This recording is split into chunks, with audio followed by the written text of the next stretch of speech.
They're here. So yeah, at first, I just didn't know what to do. At first, Daddy was confused. I didn't know it was going to affect people in Nassau and Freeport. And then I told him it was just the first 3 numbers. Our new phone numbers have arrived, but there is no need to be afraid. Only the first 3 numbers have changed. The new numbers are in effect now. Good evening, Bahamas. You're tuned into MB12, broadcasting from Cable 12 Studios on Robinson Road. Coming up tonight in news, unemployment on the rise. We've got the latest from the Department of Statistics. Prime Minister Perry Christie believes his cabinet is split on the controversial gaming bill. Government lays out its new policy for repatriating Cubans, plus plans to honor Sir Lyndon Pinling at the massive facility that bears his moniker. We've got those stories and so much more coming up. I'm Paige McCartney, and MB12 starts right now.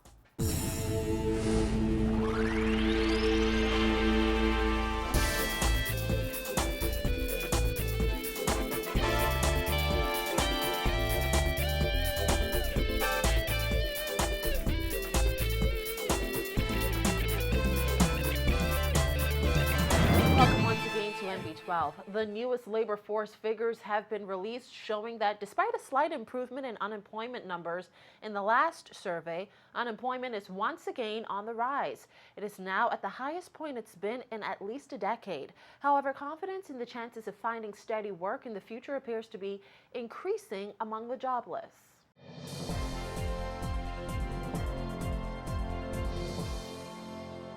According to the Department of Statistics, overall unemployment now stands at 16.2%. Unemployment stood at 14% in the last labor force survey. According to this latest survey, which was conducted between April 29th and May 5th this year, more than 31,600 people in the labor force are unemployed. On New Providence, unemployment grew by 2.8%, from 13.1% in November last year to 15.9% in May. Grand Bahama also saw an increase in unemployment from 18% to 19.5%. But while unemployment is pretty much split between women and men in the capital, the Department of Statistics says in Grand Bahama, more men than women are actually looking for work or are employed. On Grand Bahama, more than 1 in every 5 women are unemployed. The survey also shows that there was a more than 3% increase in the labor force, which now stands at 195,660. The Department of Statistics is attributing the decrease in discouraged workers as the reason why unemployment may have risen. Discouraged workers decreased by 33%. In its report, the department says more people are optimistic about finding jobs because of increased prospective business projects. Therefore, the number of people who were previously able to work but didn't seek employment, labeled as discouraged workers, rejoined the labor force, thus increasing the unemployment rate. But unemployment among young people continues to hover at a high rate. Young people are considered those between the ages of 15 and 24 years old. Unemployment in that group is considerably high at 30.8%. Just a slight 0.1% increase compared to the last time the survey was taken. Well, there's been much controversy surrounding the revised gaming bill that was recently tabled in the House of Assembly. Well, the debate is just a week away, and Prime Minister Perry Christie says when the House convenes next week, he's not expecting all members of his administration to be on the same page. Nakia DeVoe has more. The Prime Minister suggested that there is no consensus within his party concerning the gaming bill. In fact, Mr. Christie says he's expecting all sorts of contradictions and points of view. And he also says he's expecting the issue of discrimination to come up often during next week's debate. I don't know if there's ever consensus in a party with respect to issues that people feel strongly about. I mean, there are some people who feel very strongly that we ought not to discriminate against Bahamians. Many members of parliament from the government and the opposition have opposed what they call discriminatory elements of the gaming bill that would allow foreign-owned casino operators opportunities that Bahamians cannot lawfully enjoy. Free National Movement Member of Parliament Hubert Chipman, F&M Deputy Leader Loretta Butler-Turner, and Progressive Liberal Party MPs Andre Rollins and Leslie Miller are among those who have publicly opposed aspects of the bill. The Prime Minister said he's not sure what the outcome of the debate will be, but Christie Christie said he's going to listen very attentively to the positions of all MPs and said, quote, "I will know what to do when I hear them." We have presented a bill to Parliament. If there are views, like I saw Mr. Chipman expressed a view about an anti-discrimination view, I heard there was a reference by Mr. Miller, my member, that he's concerned about that. I know even the chairman of the gaming board has philosophically been concerned about it. I'm saying members will have an opportunity to speak. And as the leader of the government, I will have an opportunity to respond. If I'm sitting in there and all the members of parliament get up, or the great majority of them get up and say, we are against this, what do you expect me to do? Well, we asked the Prime Minister what he would do if that happened. He did not give a clear answer, but when asked if he would withdraw or revise the bill, Christie said no. No, we have to listen to the members of parliament when they speak. That this has come up. I mean, the members have said in the past that No. I'm not talking about any 2 or 3 members. I'm talking about members of parliament. We will see what they have to say. And so let's wait for it and see what happens. The new bill would allow casino operators to engage in mobile and internet gaming, a feature that web shops currently offer to customers. The bill upholds the status quo on gambling and prohibits gaming for any person who is ordinarily resident in the Bahamas, is the holder of a permanent resident certificate, is the holder of a work permit, or is the spouse of any of those people. The legislation is intended to modernize gaming primarily for people outside of the country in the Bahamas, and to cause there to be a better regulated environment for gaming, more money to be made as a result of it. The issue of discrimination will come up, and I'm saying right now it exists, and we will deal with it. Reporting for NB12, I'm Nakia DeVoe.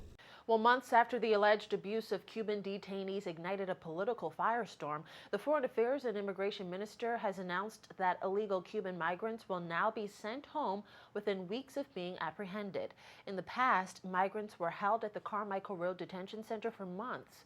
Fred Mitchell says bureaucracy on the part of both governments bogged down the repatriation process. The Cuban ambassador and opposition spokesman for foreign affairs were present at today's news conference held in the House Majority Room. Vonnie Toot reports. Bahamian and Cuban government officials have agreed on new procedures governing the repatriation of illegal Cuban migrants. Now, a key component of this agreement is reducing the amount of time they are held at the Carmichael Road Detention Center.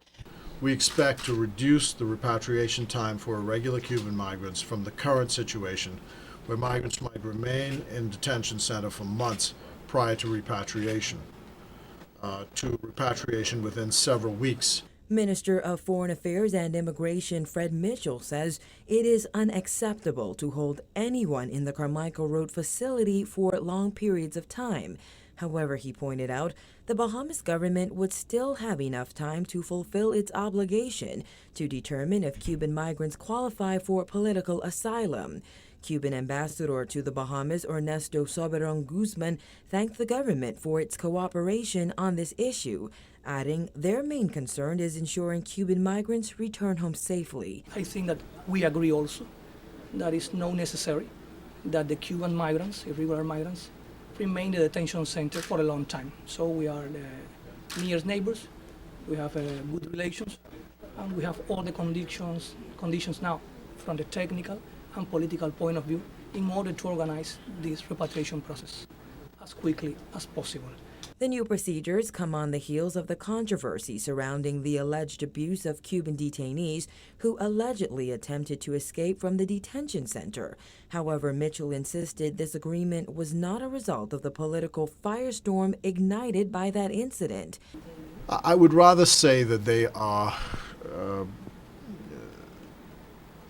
it happened at the same time. Guzman says the two countries may not agree on everything, but have the political will to work together.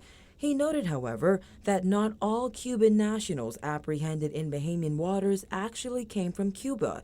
Therefore, they should not be sent back there. Sometimes those persons, they didn't come from Cuba, so they are involved in the smuggling operation.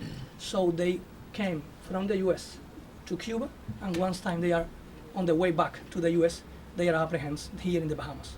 So at that time, we considered that they were leaving the U.S. They are resident permanent in the U.S., so they're supposed to be returned to the U.S. and not to Cuba. Immigration officials apprehend about 70 undocumented Cuban migrants a year, says Mitchell. As soon as migrants are apprehended at sea, he says the Cuban government must be properly notified, identify its citizens, then respond within a specified time. 19 Cuban migrants are currently being held at the Carmichael Road facility. So far, officials say they've received approval to repatriate 13 of them next week, Wednesday. Reporting for NB12, I'm Vonik Toot. Well, following repeated delays, the multi-million-dollar Marsh Harbor International Airport is expected to open in January. Minister of Transport and Aviation Glenys Hanna-Martin told parliamentarians today that vexing problems with the facility's design prevented government from meeting its July 2013 completion date. However, she says officials are determined to complete all aspects of the construction and do whatever is necessary to open the facility. The urgent need to open this new terminal is compounded by the profound inadequacy of the current terminal and the gross inconvenience to passengers using that terminal.